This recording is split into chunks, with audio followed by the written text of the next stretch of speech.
नमस्कार दोस्तों, मैं हूं अभिषेक और आज मैं बात करने जा रहा हूं कवि सूर्यकांत त्रिपाठी निराला द्वारा लिखी गई कविता जिसका शीर्षक है बादल राग। तो चलिए दोस्तों, शुरू से इस कविता को समझते हैं।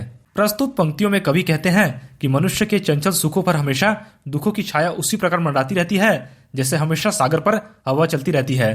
संसार का दुखी हृदय हमेशा कठोर क्रांति की भावना से सम्मोहित रहता है। उनकी युद्ध रूपी क्रांति की नाव इच्छाओं से भरी होती है। उन्हें यह संभावना रहती है कि अगर क्रांति होगी तो उन्हें उनके अधिकार मिल जाएंगे।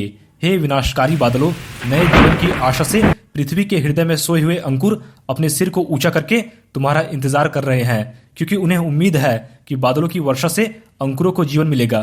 प्रस्तुत पंक्तियों में कवि कहते हैं कि बार बार गर्जना करके बादल मूसलाधार वर्षा बरसाते हैं। उनकी भयंकर वज्र के समान कठोर आवाज को सुनकर संसार के लोग भयभीत हो जाते हैं।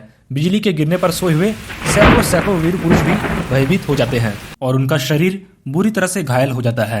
ऐसे लोग जो आकाश को छूने की इच्छा रखते हैं उनकी यह स्थिति होती है। मतलब पूंजीपति वर्ग क्रांति का आह्वान सुनकर भयभीत हो जाता है। जो धनी और आरामदायक जीवन जी रहे हैं उन्हें अपने धन के छीनने का डर लगता है, इसलिए वे भयभीत हो जाते हैं।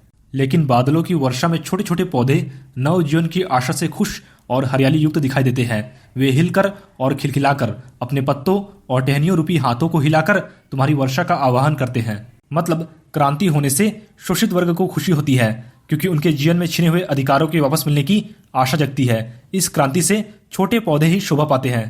प्रस्तुत पंक्तियों में कवि कहते हैं कि जो अमीर वर्ग के बड़े बड़े महल दिखाई दे रहे हैं वास्तव में वे डर के घर है, क्योंकि इन महलों में रहने वालों को हमेशा क्रांति का डर रहता है। इनका ऐशो आराम कभी भी छीन सकता है। मतलब शोषित वर्ग के बच्चे हर प्रकार के दुखों को सहने की शक्ति रखते हैं। शोषित वर्ग हर एक परिस्थिति का मुकाबला हंसते हुए करता है।